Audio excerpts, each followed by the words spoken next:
আচ্ছা, কেউ যদি পারেন আমাকে একটু মারুতির বাড়ির অ্যাড্রেসটা দেবেন তো। মারুতি বলতে আমি এখানে ডিরেক্টর মারুতির কথা বলছি। অ্যাকচুয়ালি হয়েছেটা কি, আমি গতকাল ভুল করে রাজা সাহেব ছবিটা দেখে নিয়েছি। ও সরি, নামটা আবার দি রাজা সাহেব, সঙ্গে আবার দি জুড়ে দিয়েছে, মানে সোনার কালের মতো, যে সঙ্গে আবার একটা রিগার্স জুড়ে দিয়েছেন। মানে ব্যাপারটা হচ্ছে যে কঙ্কালের আবার ফ্রেঞ্চ কাট। তো এই মারুতি বলেছিল যে এই ছবিটার যদি কোনো কিছু কারোর খারাপ লেগে থাকে বা প্রভাস ফ্যান্সদের খারাপ লেগে থাকে, তাহলে সে যেন আমার বাড়িতে যেতে পারে। তো সেই কারণে আমি মারুতির বাড়ির অ্যাড্রেসটা চাইছি, যে আমি তার বাড়ি থেকে আমার যে মূল্যবান যে টাকাটা, ঠিক আছে, যেটা আমি গচ্ছা দিয়েছি আর কি, সেই টাকাটা আমি ফেরত চাই। এই সিনেমাটার মধ্যে আমি খুব কষ্ট করে দুটো মাত্র পজিটিভ দিক খুঁজে বের করতে পেরেছি, মানে এরও পজিটিভ দিক। মানে ব্যাপারটা হচ্ছে একই কথাই বলতে হয় যে ওই কঙ্কালের আবার ফ্রেঞ্চ কাট। যাই হোক, সেগুলো বলি। এক হচ্ছে যে স্টোরি আইডিয়াটা কিন্তু খারাপ ছিল না, নেহাত মন্দ নয় স্টোরি আইডিয়াটা, ঠিক আছে। মানে এই আইডিয়াটাকে যদি ঠিক করে এক্সিকিউট করতো, এখান থেকে একটা ডিসেন্ট লেভেলের একটা হরর ফ্যান্টাসি অ্যাডভেঞ্চার কিন্তু ছবি কিন্তু হতে পারতো, বা একটা হিরোর জার্নি কিন্তু এখানে দেখানো যেতে পারতো। এটা হলো একটা দিক। দ্বিতীয় হচ্ছে কিছু ইমোশনাল দৃশ্য, কিছু সিরিয়াস দৃশ্য কিন্তু বলবো যে নেহাত মন্দ নয়, সেগুলো ভালোই। আর প্রভাস কিছু সিরিয়াস কিছু ইমোশনাল দৃশ্য কিন্তু প্রভাস কিন্তু ভালোই, ঠিক আছে, নেহাত মন্দ নয়। এবারে চলে আসবো এই সিনেমার নেগেটিভ দিকে। প্রথম কথা হচ্ছে, একটা 3 ঘন্টা 3 মিনিটের সিনেমা, এক তো রান টাইমটা অত্যাধিক বড়। দ্বিতীয়ত হচ্ছে এই 3 ঘন্টা 3 মিনিটের সিনেমার মধ্যে ভাই আসল গল্প কতটুকু রয়েছে?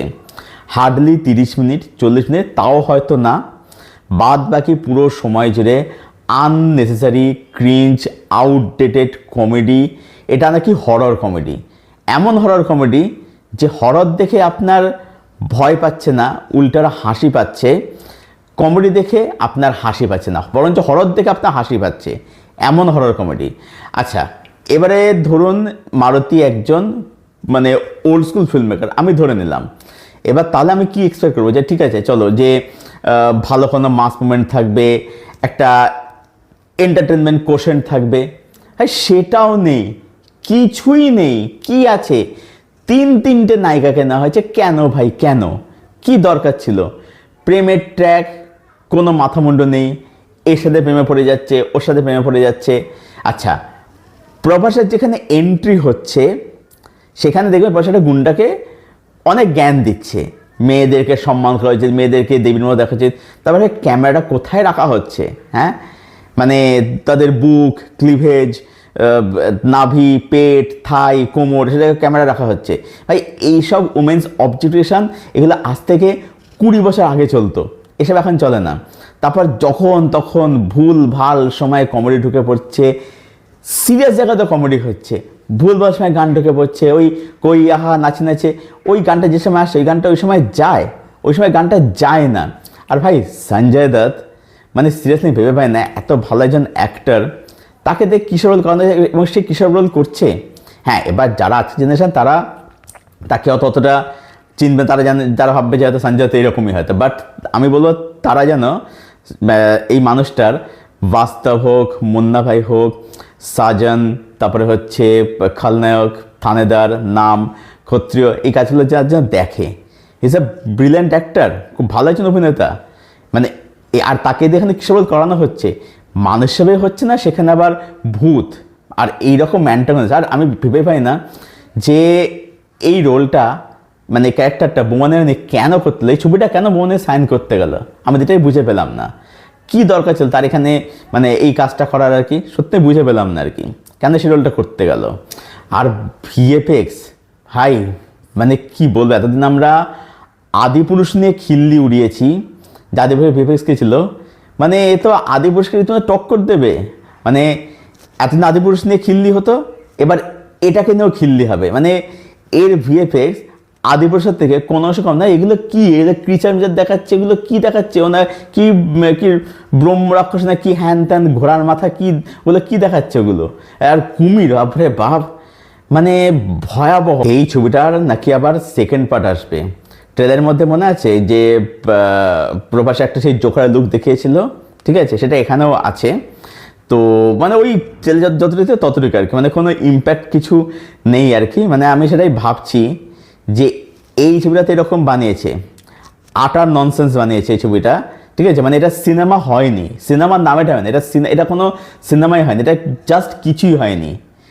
মানে সিনগুলোকে মানে যেটা দেখে মনে হলো যে র্যান্ডম কিছু সিন শ্যুট করা হয়েছে, এবারে শ্যুট করা সেগুলো জুড়তে হয়। তো মানে যে এটা জুড়েছে, চেডিটার যে জুড়েছে আর কি, সে মানে তার মধ্যে বুদ্ধিটা ছিল না, বা সে এত নেশা করেছিল, মানে কোনটার কনসিডারেশনটা সে বুঝতে পারে না আর কি। যার ফলে কি হয়েছে, স্ক্রিন প্লে প্রচণ্ড একটা ডিসজয়েন্টেড স্ক্রিন প্লে। অ্যাকচুয়ালি এটা কিছু হয়নি, বেসিক্যালি কিছু হয়নি। তাই ভাবছি যে মানে এটাতে এরকম হলো একটা টর্চার, 3 মিনিটের টর্চার। আমি শুধু ভাবছি যে এই ছবিটা কাদের ভালো লাগছে বা কাদের ভালো লাগছে না, তাদের আমি ব্রেনটা শুধু নিয়ে আমি মানে যদি পসিবল হতো এটা আমি ব্রেনটা নিয়ে গবেষণা করতাম আর কি, তাদের ব্রেনের মধ্যে অ্যাকচুয়ালি ঠিক কী রয়েছে আর কি, মানে তাদের সিনেমাটা কী বেসিসে ভালো লাগছে, তাদের সিনেমাটা কী ভালো খুঁজে পেলো, এটা আমি মানে এটা জানতে চাই আর কি, ঠিক আছে। মানে একটা এই ছবিটা এরকম হয়েছে, একটা আটার ননসেন্স হয়েছে, তার আবার সেকেন্ড পার্ট, তারপর সেকেন্ড পার্ট ওই ঘরে নেই নুন, যাক নামটা নেবো না, মানে ওই নামটা নেওয়া মানে ওই মানুষটাকে